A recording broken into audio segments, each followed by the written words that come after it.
Subscribe करें खबर plus 18 को और प्रेस करें इस बेल को। खबरों के लिए बने रहें। कांग्रेस छोड़कर जो बीजेपी में नेता गए थे खिलाड़ी राम नेता वापस आने लगे हैं, क्या कारण मानते हैं कि इतनी जल्दी? मुझे कोई आश्चर्य नहीं है कि जो वहां गए हैं, अब मुझे लगता है और भी ऐसे बहुत से लोग होंगे जो उस सिस्टम में फिट नहीं बैठ पाएंगे, क्योंकि मैं समझता हूं कि सबको साथ लेकर चलने की विचारधारा अगर किसी दल में है तो वो कांग्रेस पार्टी में है। सब वर्गों को, और जैसा राहुल गांधी सदन में बोल रहे हैं कि सब समाज, सब धर्म, सब जाति बिरादरी और सब पृष्ठभूमि के लोग अगर आगे आएंगे, उनकी गिनती होगी, हमें वास्तविकता पता पड़ेगी। और कांग्रेस पार्टी ने भी एक कमिटमेंट किया है। सबसे बड़ा कमिटमेंट तो यह था कि हम सेंसस कराएंगे, दूसरा कि किसानों को एमएसपी के लिए हम कानून बनाएंगे। दोनों बातों को केंद्र की सरकार ने नकार दिया है और इसका उनको खामियाजा उठाना पड़ेगा। तो पब्लिक की डिमांड है कि किसान को आप एमएसपी पे एक कानून बना के उनको सुनिश्चित करें ताकि उचित मूल्य उनको मिले। और मुझे बड़ा खेद है जिस प्रकार के वक्तव्य कल सदन में दिए गए, विपक्ष के नेताओं के द्वारा राहुल गांधी जी को टारगेट किया गया।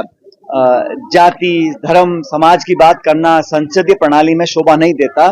और ये कहीं ना कहीं जो इनको जनादेश नहीं मिला, एक माइनॉरिटी सरकार है, एक मिलीजुली सरकार है, उसका उनको पीड़ा अभी भी है।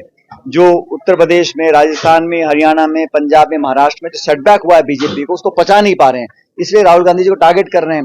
और कल जो अनुराग ठाकुर जी ने बोला, जिस प्रकार के शब्दों का प्रयोग किया सदन के अंदर, और उनका संकेत राहुल गांधी की तरफ था, वो निंदनीय है। और इस प्रकार की भाषा का प्रयोग मैं समझता हूँ किसी को नहीं करना चाहिए, खासकर वो लोग जो संसद में बैठे हैं। खिलाड़ी राम से लोगों की वापसी हो जाएगी कांग्रेस? हमारे यहाँ कमेटी बनी हुई है और किसको क्या जिम्मेदारी देनी है, अनुशासन की कमेटी है और सब नेताओं से बात कर कर पार्टी का निर्णय होगा किसको कहां पे स्थान देना है। लेकिन मैं मोटे रूप से कहना चाहता हूं कि भारतीय जनता पार्टी ने पिछले 10 साल से सरकार केंद्र में चलाई है और अब यहाँ पर राजस्थान में सरकार बनी 8 महीने में। हर तरफ आप देख लीजिए, जो उदयपुर में घटनाक्रम हुआ वो कहीं ना कहीं चूक थी सरकार की। और जब विपक्ष में थे तो आप लॉ एंड ऑर्डर को, महिला उत्पीड़न हो, बच्चों के साथ अन्याय की बात हो, लूटपाट की घटनाएं हो और अराजकता जो लगातार फैल रही है, इसको कंट्रोल करने में सरकार नाकामयाब इसलिए है क्योंकि मल्टीपल पावर सेंटर्स हैं।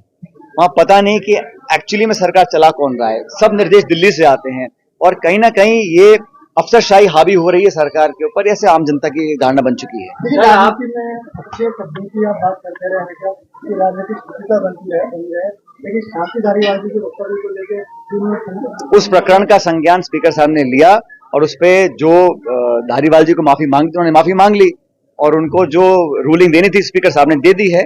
लेकिन मैं इस बात पे बिल्कुल आज भी कायम हूं, कोई व्यक्ति हो, किसी दल का हो, किसी पार्टी का हो, लेकिन अशोभनीय भाषा, शब्दावली का चयन बहुत महत्वपूर्ण है पब्लिक लाइफ के अंदर और सबको इसका संज्ञान लेना चाहिए। बार बार गलती करते हैं, धारीवाल जी बार बार गलती करते हैं।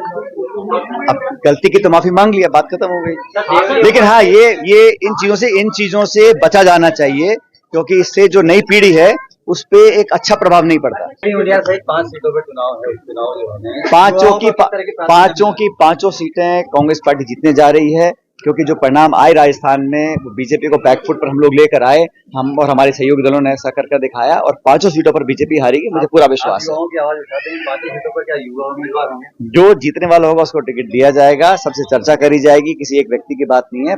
दल निर्णय करता है किसको चुनाव लड़ाना है। लेकिन जो आज माहौल बना हुआ है, जो बेरुखी जनता में हो गई है सिर्फ मात्र 7-8 महीने में भाजपा सरकार से, उसको देखते मुझे लगता है कि अच्छे बहुमत के साथ 5 सीटों पर बीजेपी हारेगी, हम लोग जीतेंगे। Please subscribe Khabar Plus 18 for latest news and updates.